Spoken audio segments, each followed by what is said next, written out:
Hey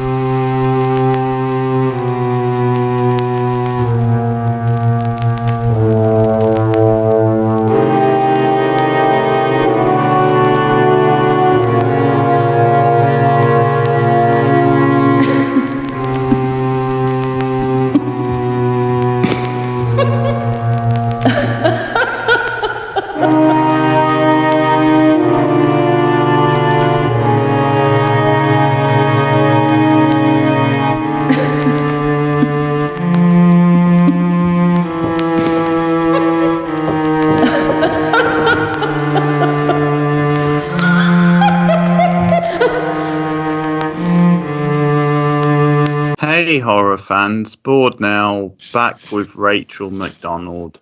On this video we are here to talk about a new release, a new cinema release, and that is The Boogeyman. So this will be a full spoiler review as always, just to warn you from the start. New film from Rob Savage, and he's building up quite an interesting little CV because he did the Shudder original The Host a few years back, which came out over the pandemic and was like the first proper movie to really incorporate the pandemic. Worth checking out. It is, yes, definitely. Not perfect, but pretty solid.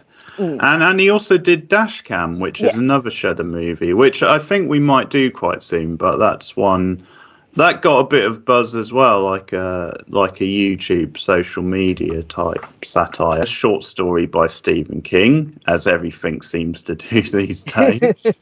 So it follows the Harper family, who are still recovering from the loss of the mother of the family in like a tragic car accident.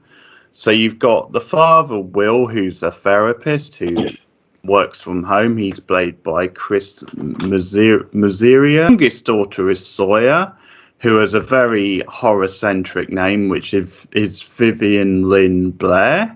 She's having nightmares and believes that she's seeing like ghosts around the house, so she has like therapy with like a specialist. And then you have the oldest daughter, who's called Sadie, who's played by Sophie Thatcher, who's in Yellow Jackets at the moment. And she effectively becomes the lead of the film. So we follow her readjusting to life at school. She's having problems there because her best friend since childhood, Bethany, has a new clique. We'll definitely talk about those characters later on. A guy who walks off the street into like, because the father works from home and says, you know, I need to talk to you. And he agrees to see him even though he doesn't have an appointment. And it's creepy guy once again from Boston Strangler. It's that guy once again who always plays weirdo. But he starts telling this story about how like his three daughters have all died randomly, one after the other, in circumstances that would naturally make him look like the suspect who might have done it. So he wants help and will like leave the room and calls the police, and then Sadie returns home from school, commits suicide in front of them, and from them weird things start to happen more and more around the house.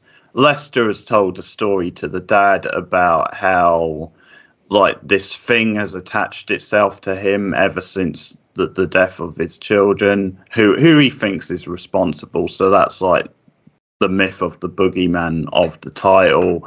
And then as things intensify around the house and different spooky things start to happen, Sadie starts looking into it, and she believes then there might actually be something to this, and that the youngest daughter, Sawyer, might actually be telling the truth about seeing like ghosts and stuff. There's also a character who's like the widow of Lester, who Sadie goes to see at one point, and she starts getting her mind thinking about this stuff as well. What do you think of The Boogeyman? I did like this film. I thought it was solid. I didn't think it was spectacular. Like, I think that I think the director actually did better in his previous outings, but I thought it was good. My issue, not so much an issue, is it felt very similar to a lot of horror films that have come out recently. This exploration of grief through horror, has obviously is nothing new. It's been in the horror genre for ages, but it really does feel like we're getting kind of a glut of this same type of horror film where there's been a loss in the family, or there's been some sort of loss and the family is struggling, and the events of the movie move them towards a reconciliation. You know, we had The Black Phone, which is based on a Joe Hill short story, who was King's son. You know, there was Megan, there was Smile. All of these movies kind of have a similar feel. They almost even feel like they could exist in the same universe. So while I was enjoying this film, it felt like I was watching a film that I've already watched this year. You know, it had similar themes. That being said, I thought this one was brought up by the acting. I thought Sophie Thatcher in particular did quite a good job at carrying this film. We've already seen from Yellow Jackets that she is quite a good actress, and I think that she did a good job here. The little girl, Vivian, I thought she was quite good. I've seen her recently in the Obi-Wan Kenobi series. She plays a young Leia Skywalker and does a very good job of that. So I thought she was good. And Chris Messina, I've always really liked. I think he's quite a solid actor, and I thought he was good. So I thought the performances were quite good. I do think there were some effective spooky bits. There were some jump scares that did actually get my sister and I as we were watching it, and quite atmospheric. This is a general complaint I have about cinema at the moment, but can we please start lighting movies again? Like, I'm so tired of sitting in almost a completely dark cinema and just straining to see what's on the screen. Like, once upon a time, you could see what was going on, and you can still make things atmospheric while showing us what's on the screen, you know? Like, but like I said, this is a complaint that I think is just across almost all cinema at the moment. Let's bring back lighting. But yeah, so I thought that the movie worked very well for what it did. I thought that it moved along quite well. I think towards the middle bit, it was lagging just a bit, but given that it wasn't a long movie, I mean, it was under 2 hours, I thought that the pacing worked quite well. So all up, I think for me, I did enjoy it. I did think it was solid, but it did feel quite similar to quite a few horror movies that I've seen recently. And I think maybe we need to start doing something different with these themes, or moving into a different territory. But that's how I kind of felt walking away from this film. What about you? How'd you go with it? Well, I'm similar, because I do think overall I liked it, but there were definitely a couple things that were dragging it down a bit, like a couple things that are quite big, and I think they could have made a big difference in like making it a really strong film rather than just a very solid film. So yeah, I mean, I'm going to jump on and say I agree about the lighting thing, because it's just ridiculous. Because even if you had a scene in the open air, it was still really darkly lit. And this goes back to our Conjuring reviews, because we both complained about it then in the third movie, which... And because you're seeing it in the cinema, there's no excuse really, because I think sometimes if you see things on the streaming service, you maybe say maybe it's not the best quality or whatever, but like, yeah, in the cinema you expect it to come across, because maybe assume then it makes it more dark and edgy or something, like just moody, and it really doesn't. It's just quite lazy, and I think you need a bit of variety as well, like give it a bit more of a style and a mix. And probably late on in the film, dark, and there was a lot going on. I did have problem following some of it as well, so that was a problem with making it so dark. Because funnily enough, like a different example here, but a TV example, the recent series of Star Trek Picard did this as well in the early episodes, and yeah, it just comes across as a cheap thing. It's like, oh, we're being so moody and edgy just by sort of turning the lights down in every scene and hitting you over the head with this stuff. I thought it was a bit misery porn, and it was kind of like that from the start. Like, there was no let up. It was like, because very early when she like went to school and you had the first scene at school, like immediately it was hitting you over the head with that. And I think that's a complaint I will have. Then I think there should have been some lighter moments worked in, just so that the audience could have had a breather. And I think in most horror movies, especially if it's quite a heavy going one like this, I think you do need to have those moments. Absolutely, yeah. There might have been one or two small moments, but overall, yeah, there wasn't really enough of that where you could have a bit of a relax and a bit more of a sense of humor. And yeah. So I did think it was a bit heavy-handed because of that, and because, like, as I said, all the darkness, all the sort of gloom, and little bit melodrama at times. Is it because I think it was quite a realistic depiction of mental health, and yes. I think that's probably to its credit, because I think what the Sadie character was going through was really a great example of mental health, like very vivid and very realistic, and so I think it deserves credit for that. First scene in school when she was walking down and she had the headphones on, and like you actually had people being quite nice to her, like because she'd recently lost her mother, and they said sorry about your mum, but she just wanted to shut the world out, and that's like very relatable, I think, and definitely. So I think that's definitely in the film's favour, even though it did get quite heavy-handed at times. Friend stuff, I think, in a bit, because some of that could have been rewritten. Like, I think we have to talk about what a terrible character Natalie is. Like, just one of the scummiest, like, recent human beings I've sort of seen in a film. But we'll get to that, because overall, I just want to sum up and say I did like the film. I like the performances. I think it proves that Sophie Thatcher can sort of carry a movie. Because, the jacket, I think she's excellent in that, but it's obviously more of an ensemble. So I think this maybe shows that she can carry a movie.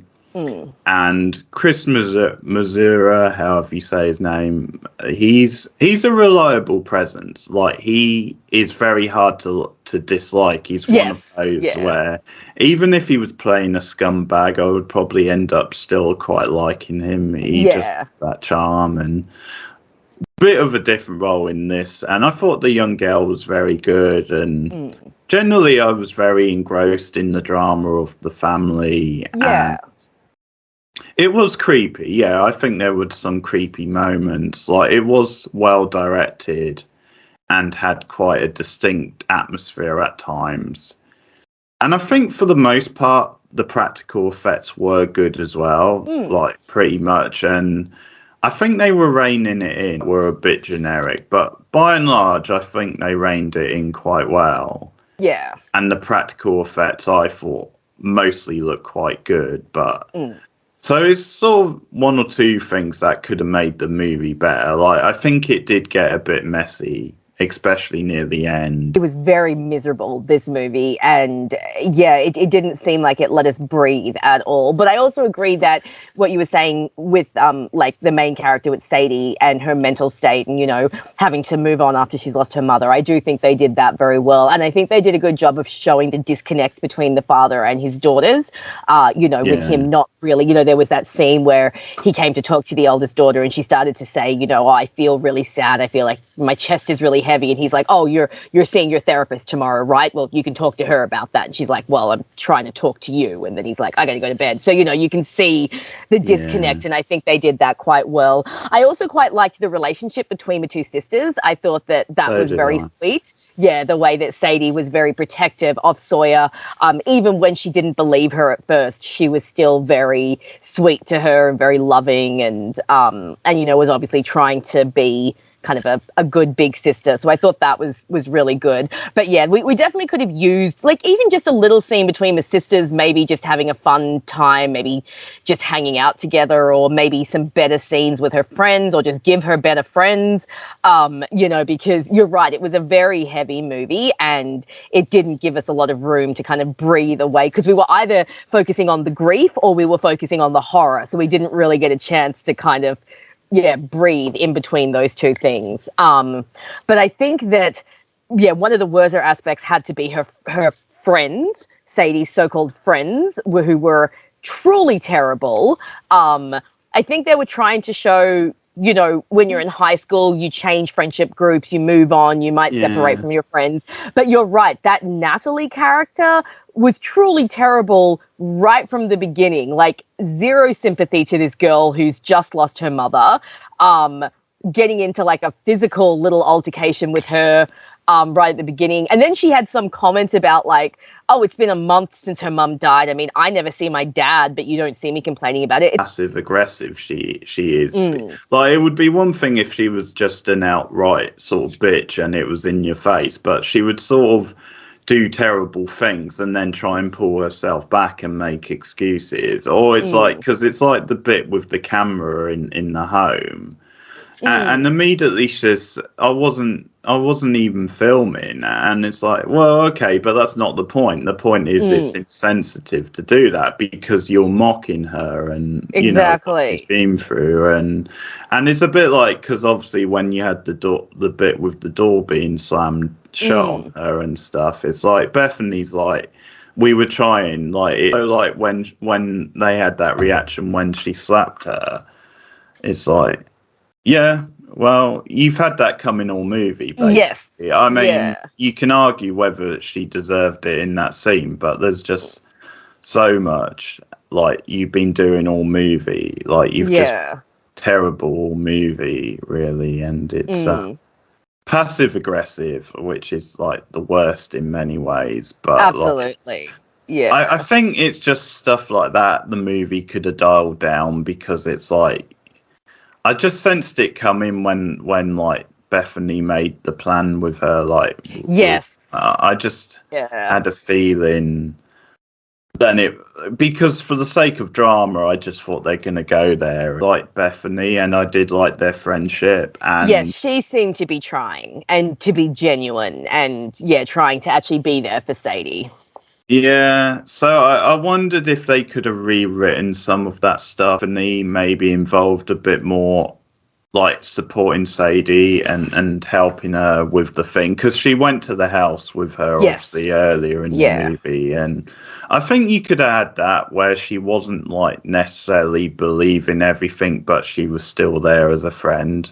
Yeah, I think there was room to do that where you could have like maybe had the friends like her click a bit earlier in the film, but then write them out as you went along. Like, yes. You didn't necessarily need them to come to the this get together. Yeah, I remember thinking that scene was quite unnecessary because all it really did was just added to the fact that Sadie is miserable. That's all it did, was emphasize that Sadie's miserable. And I mean, we had that weird scene where she starts to choke on the marijuana and she pulls the tooth out of her mouth, which very much reminded me of The Ring. That really reminded me of that scene. Okay, I can see that. But that scene with the friends didn't seem to add anything to the story. It didn't really add anything to Sadie's character because we already knew that she's going through a tough time. It didn't really add anything to the overall story. And as you're saying, it could have been replaced with maybe just scenes of Sadie and Bethany helping. Yeah, I think the addition of the friends, it didn't really add anything to the movie. And all it really did was add to that thing that you were talking of it being misery porn. Like, let's pile some more misery onto this poor girl. Maybe they could add a scene at the end just to show them Bethany was still there for her. Like, that would have been nice because she kind of just disappears from the movie. Because when they had the therapist scene at the end, I think she could have appeared there or something. And I no doubt, I'm sure they realistically probably made amends later because there's no way, they've got this close bond. Do you think at first Sadie came off as a little bit unlikable, like a little bit passive aggressive? Because there was one comment I didn't like to Bethany, and it's after the first incident, and she says, "Do you want to make it up to me?" And I didn't like that line because really it wasn't really Bethany's doing any of that, and she was supporting her, so she sort of had nothing to make up to her, really. Sadie, especially at first, because she was, she is dealing with the loss I think there were some parts where you could see that, yeah, her grief was coming out in kind of passive-aggressive ways. She had a couple of scenes with her dad where she was a little bit aggressive. But I think for me, her bond with Sawyer was shown so early that for me made her quite likable, because it showed that even though she's going through a tough time and she might be a bit of a dick at times, she loves her little sister and she's obviously struggling with this loss. So I think that Sadie's character was probably the best character in the movie. And I think she obviously had the best journey. But I can see where you're coming from. And like, yeah, there were parts where it's like, okay, now you're being a bit of a jerk. But I think it suited the character and where she was and like the journey that she was taking over the movie. Because I mean, one thing they did show us, and like you mentioned this when she was like walking to school and she had like her earphones in, but everyone's trying to talk to her, is sometimes when we lose someone or when we're grieving, we can cut ourselves off from people. We don't mean to, but we do. And I think that they showed Sadie doing that, like she says to Bethany, she's like, oh, thanks for talking to me. It's like, well, sweetie, you had your earphones in, like people are trying to talk to you. You're just not responding. So it's like, it's a bit of a two-way thing. It's like, yeah, thank you for talking to me, but you also have to respond when people talk. So I think that side of Sadie was just showing that, yeah, sometimes grief, it can have a bad effect on you. It can have a negative effect on you. It can make you turn into a bit of a jerk, or maybe make you have like these knee-jerk reactions or over-the-top reactions. But yeah, I get where you're coming from in that she did have some moments where it was like, okay, maybe dial it back a little. Bit refreshing. The kids at the school around her actually weren't too bad. They were quite supportive, because sometimes they all really just make everybody like a bit like Natalie, where they're sort of poking fun at her. Yeah. Which probably made Natalie worse, because like everyone around her seemed a bit more reasoned. And the other friends I didn't think were terrible. They were just a bit. I think it's more like when the yogurt went over, or whatever. I think it was yogurt, wasn't it? Like I think she was. I think they were kind of laughing a bit out of peer pressure, but like some of the other scenes, they actually didn't seem to be too bad. The one complaining about, have you got anything else to drink? I mean, that annoyed me a bit, but. And it was a bit kind of like, her dad's literally right downstairs. I don't think you should be underage drinking while the parents are still in the house. Like, that's just dumb. Yeah, an awkward scene. It was quite an effectively awkward scene, because she sat in this group of people, and really there's only one that she really knows well, and the other she barely knows. And she's obviously trying to fit in a bit better with them. How did you feel about like the horror aspects of the movie? Did you like the creature? Do you think it was like well done? Did you find it effective? Yeah, I think so. I think the horror stuff was strong generally. Like, it was well directed, had quite a distinct atmosphere, good use of music.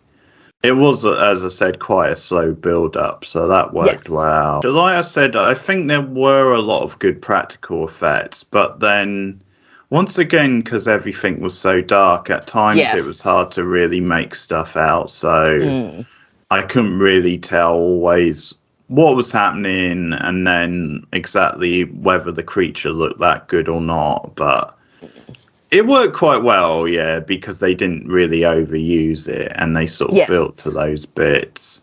And there was definitely some good direction, because like some of the POV shots were really effective, and how you had stuff close to the face. Yeah. And they did a lot of fake outs, because like that scene with Lester, real time, but it sort of had a surreal feel to it as well, because it was her and the dad, and then Lester came out of nowhere. So I think it made you think then he was going to attack them. But what actually happened is he killed himself. And I quite like that, because I like the way the dad covered her eyes, because he could see what was going to happen. And there was some clever like POV shots like that were really close to her face and made it sort of personal.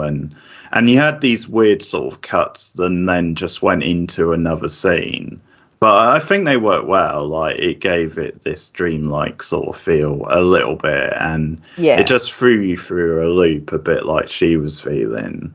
So, no, I agree. I think that for me, I think the monster felt very Stephen King, you know, because he likes that slow build where you slowly reveal the monster until you don't really know what you're dealing with until the end. So I'm with you. I think some of the direction was quite good. I think the way that the monster was, you know, the boogeyman, he was always a presence, but you didn't always see him. So it was like, you know, he's creeping up on you and you had that sense of dread that things are just going to get worse and worse as the movie goes on. And yeah, you start to see him more and more. And so I liked that kind of slow reveal. I really liked the opening scene. I thought that opening scene with the baby in the crib, and then you hear like the voice of the dad, and the baby's like Dada, and then it's like, oh no, that's not Daddy, no, and then they did that pan around the room, so you don't actually see the baby die, thank God, but you know you get that blood splatter, and I thought that was a really. I just turned to my sister and I was like, great, we've started the movie with child murder, we're off to a good start. But I thought that was very effective. And yeah, I thought some of the scenes where Sadie was like researching the monster and figuring out what was going on, like when she was doing the carbon, you know, the drawing. The drawing. Yeah, the drawing was fun. Clever. And when she was listening to her dad's recording, although that was a little funny bit where she jumped and threw the recording in the jug of water, and she was like, "Oh crap," because she ended up flinching and throwing the recording device in the jug. So I thought that was a funny moment. But yeah, I thought that a lot of the horror stuff was quite well done until, like you said, until we got to the climax, because it was so, like you said, because it was so dark. It really was hard to follow where everyone was at any given time. And because that final climax involved all three of the family members, plus the monster, plus they were moving through the house. So it started like in the upstairs and they moved through the house and they went to the basement. And it at times it was hard to tell who was on the screen and who was doing what. And I think that final scene will be better when you get it on Blu-ray and you can adjust your TV so that you can actually see what's going on. Because yeah, I found in the climax I was starting to get a little bit not confused, but just trying to keep up with what was going on where.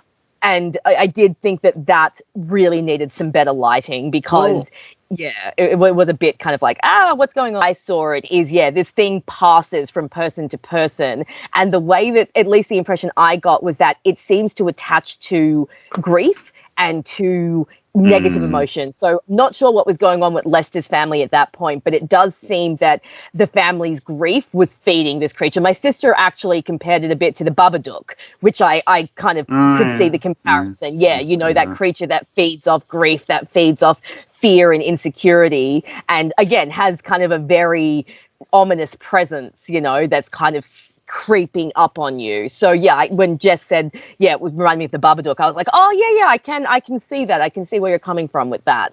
But again, that kind of plays into that familiarity of these types of movies that we're getting, of like horror and grief and how it's explored. And it's a great subject matter. Horror is a great vehicle to explore these sorts of things through. I feel like we're getting inundated with these types of horrors at the moment. Like just a little bit of a break would be nice. I would say it's like a copy, because it's based off a novel, of the short story that came out in the 80s. And King, like I said before, this is very much up his alley. He loves to explore, grief and issues that come up between families. A lot of his books deal with substance abuse, they deal with childhood trauma, they deal with loss of people. So I think those themes are they're very King themes, but because we have had so many movies like this recently, it just, not fatiguing, just more like every movie I've seen, almost every horror movie I've seen recently just has a sameness to it. It feels almost like it's like this felt like it was Smile or Megan just wrapped up in a slightly different wrapping with a slightly different monster, but it was essentially the same sort of thing. Girl Sawyer, rolls her light under the bed and you get a quick flash of the monster. I thought that was a very effective moment. That was good. And just the light was a good touch. Yes, I thought that was a fun touch. It was a nice touch. Then they have that in with her, and it's a good way then to add. You can use that for a good horror type. So I thought that one was good. And there were a few other times where it was impersonating the voice, of someone, and I thought that was quite creepy. What did you think of the whole little storyline with Lester's wife being holed up in the old house and the way she kind of used Sadie to take out the boogeyman? Do you think that was a good addition, or do you think it could have kind of been left Another slightly cartoony part of the film. Yeah. I sort of recognise the actress. I don't know what I've seen. Yeah, I think I've seen her in. I think she's a bit actress. I think I've seen her like in SVU, possibly in Criminal Minds. You know, one of those actresses that just pops up a lot.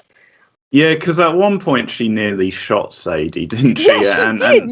Yeah. Fucking hell. And like, I think we're meant to think she was shooting at the thing, but it was so close to her. And yeah, they just did that to make it, like, was she shooting at her? And she wanted. Yeah, she was kind of crazy, but I don't know. Yeah, I think considering how busy the last part of the film got, maybe you could dropped her a bit. And like, obviously, because of the way she used Sadie as bait, it didn't make her very sympathetic. And no, I guess she was definitely one when she was killed. You're like, yeah, you probably deserved that, really, but. Yeah, thinking about it, you probably could have dropped her from the film. Yeah. Or maybe just reduced the role a bit.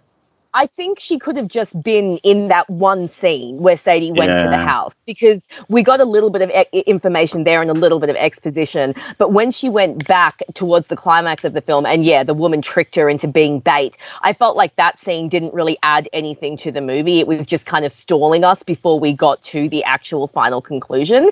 And I just feel like if you took that scene out of the movie, it wouldn't make much of a difference. But I do think the first scene where she went to the house makes sense, because she's obviously trying to figure out what's going on. You would go back to the house of someone, and I think we got a little bit of, like I said, we got that thing of like, it doesn't like the light and you have to stay in the light, and which we'd already kind of knew, but we got like that solid confirmation, like this is a way to kind of avoid the creature.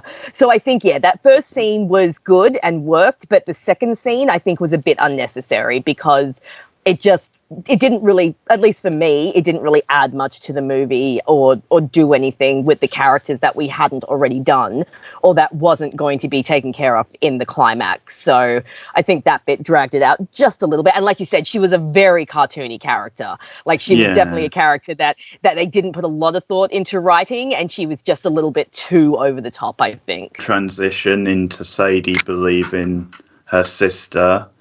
I quite like that, because the tooth scene was a bit weird, like, because that's a very old-fashioned thing, isn't it? Then you really get a tooth out. So nowadays you've got access to dentists, so why wouldn't you just re-traumatise, but they obviously just did it because it would make for a good horror-style scene.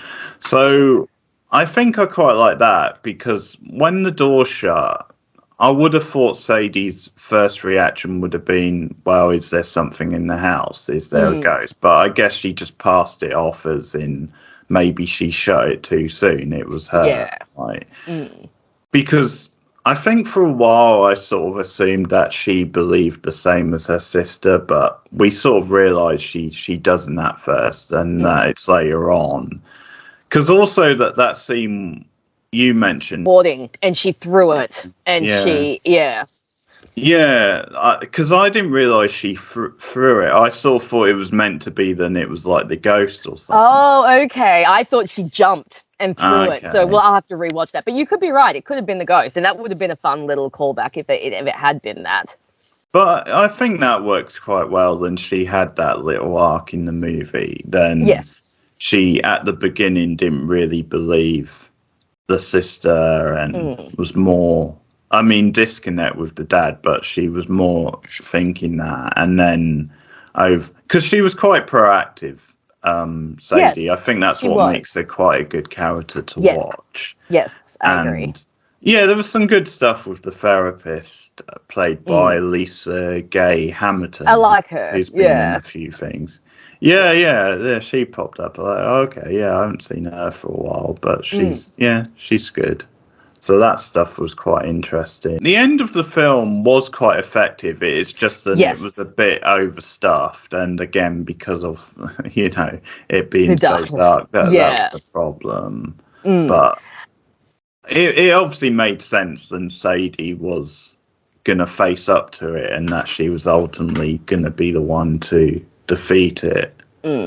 They also had, I liked that little running thing they had where they showed Sadie trying to what's what I'm looking for? Communicate with her mother. Remember that they showed her watching a psychic and saying, like, if you hold up a flame and the flame blows left, then your person is here. And throughout the whole movie, you see Sadie continually trying to connect with her mother, and then in the climax, when the flame comes on right at the end and you see it leaning towards the left and she's like, Mum. And I like that you didn't actually physically see the mother. Like, they didn't bring back the mother's ghost or anything. They just brought back the presence and let you know, yes, the mother's here to kind of help, or at least her spirit is here, or maybe Sadie's just drawing strength from her, however you want to interpret it. I like that they had that at the end, that Sadie finally felt that connection with her mother on the other side, because they had been talking about that. So I thought that was a nice payoff, and obviously worked into the theme of like the family coming back together. And yeah, I thought the ending with the family going to therapy and the dad finally acknowledging, you know, that he needs to talk to his daughters, obviously that was a nice little conclusion. And then I really, really liked when they walked out of the office and Sadie heard the therapist call her back, and she goes back into the office and you just see that the cupboard door is open and you're like, oh no. But then I like that she just kind of shuts the door, because it kind of emphasizes that idea of, it will only come if you let it in. If if your feelings are negative and you are not moving forward, it can get in easily. Whereas I think the ending was Sadie saying, no, we're moving on. We're not going to be stuck in this cycle of grief. You can't get us anymore. So I kind of liked that. Yeah, I think because the film is so much about mental health, then that ending does make sense, because I think what they're saying is ultimately these things can only get to you if you let them, let them in. And so it made sense. It's almost like a full stop on the movie, like literally she shuts the door, because also it could be just then it is one of those typical horror endings where it's just a tease. It's like almost like a cliffhanger, but the fact that she shuts the door, you could read it, then so much of it is in the character's head. And that maybe it is about the mental health of it, then ultimately she overcame the mental aspect. So in a way, there was no sort of physical danger.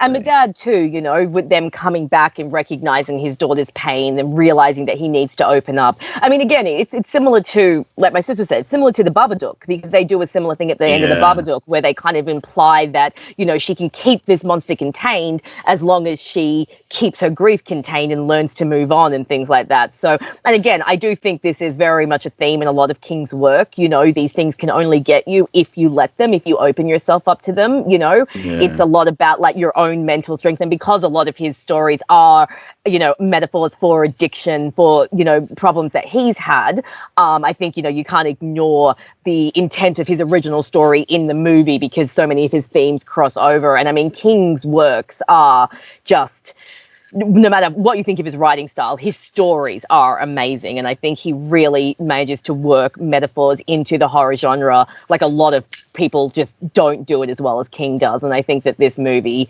really shows that. And I really liked that ending, because at first when the voice called out, I was thinking what you just said. I was like, oh no, is this going to be one of those like weird cliffhanger endings, which I don't mind, but it just depends on the movie. And I think for this movie, it worked better for her to close that door and say, no, we will not let you back into our lives. We're moving forward. And I think that worked very well. Because again, like you said, the movie is so miserable at times. So it was nice to end on a bit of a hope spot. You know, it was nice to end on a spot that kind of gave you a little bit of hope for the future. Because I think if they'd left it open-ended, maybe it would have been too negative an ending for a movie that was already so heavy. So the fact that they gave us a little bit of a hope spot at the end, I think was a good ending. Apparently in the short story, the main character is actually Lester. So that's really interesting to see. So it would be really interesting to see, because he's killed off early in this one. So I am very interested to read the short story to see how it's framed and how it works with Lester being the main character. So I probably will find it at some point and give it a read. But yeah, I thought the movie ended up being fairly solid from that short story. And like I said, a lot of King markers are in this movie, definitely. Not really knowing much about it. Me too. I knew it was one of the sort of talked about horror movies this year, but like I didn't really know much about it. and obviously there's been other movies called the Boogeyman in the past, so it's quite a common sort of term for that kind of thing. So I don't know if those movies are similar or based on the same thing or whatever. But what would you rate the Boogeyman? I think I'll give this one 6.5 out of 10. Like I said, it didn't blow me out of the water, but I did enjoy it. I thought it was solid. I think it was elevated by the actors. Like we said, Sophie Thatcher, very, very good in the main role rather, and Chris Messina and the little girl as well. I thought they were all really good. Some good horror moments, some very tense moments. But overall, like I said, because it does feel for me like a lot of the horror movies that I have already seen this year, there wasn't anything overly innovative or new or wonderful about it that would make me go, yes, it's fantastic. I will definitely watch it again. I'll probably buy it when it comes out. But yeah, I think 6.5 will be my thing. So, a bit above average, definitely enjoyable, but nothing spectacular. What about you? Well, I'm just going to say on Chris Messina, we will actually see him when we start watching 6 Feet Under. Oh, cool. Quite late on, but yeah, he does show up in that show. Nice. So that's good. That's why I was going to give it 6.5, because it does feel like that sort of thing where I can't quite go up to a 7. I can't, because there are the things that are bad about it, I think are quite big problems, which do hold it back. Yeah, I do wish there were more lighter moments. I do wish they would turn the bloody lights up. I don't understand why that's become a thing. I know. And there was definitely, like we said, 1 or 2 scenes you could have taken out or rewritten. That affected the pacing a little bit, but overall it was very strong. Like the central characters I did like, and the performances were very strong, and this director definitely has quite a distinct style, and the horror scenes by and large did work really well and did pay off, because I also like the payoff with the tooth, and that came back later on. That was really well done and unnerving. But I think 6.5 is about right, where it's very solid and it's definitely worth checking out. Now, this is going to be on Disney Plus as well, because it's a Hulu movie. So that makes it easy if you're not quite ready to commit, to pay to see it at the cinema, then you've got that as a fallback. I do like it enough where I will rewatch it and maybe even get, the Blu-ray if it's cheap enough. But Boogeyman, which is on general release now, came out this week. I don't know if it's streaming yet, but normally it's not too long after the release that it starts streaming. So if it's not up right now, it'll definitely be up soon. Let us know your thoughts if you've seen it in the comments below. Like and subscribe as always. Share us out on social media. You can ding that bell for notifications, letting you know when I go live. And just to plug some other stuff, I mean, I tend to do pretty regular horror streams, which normally once a week, so on a Friday. So similar type thing. Normally I find quite a, obscure style B movie that might be quite good, trashy fun. But we watch a variety of things. Well, this week it was a sci-fi movie, but it was a crazy-ass sci-fi movie called Life Force, which has to be seen to be believed.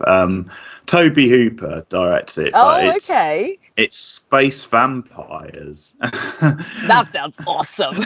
Yeah, and the way it works out is then their victims at the end who are actually look more like zombies, so I don't know how that works. But you've also got a very young Patrick Stewart, pre-Picard Patrick Stewart, with a fair bit of hair compared to that's interesting. Yeah.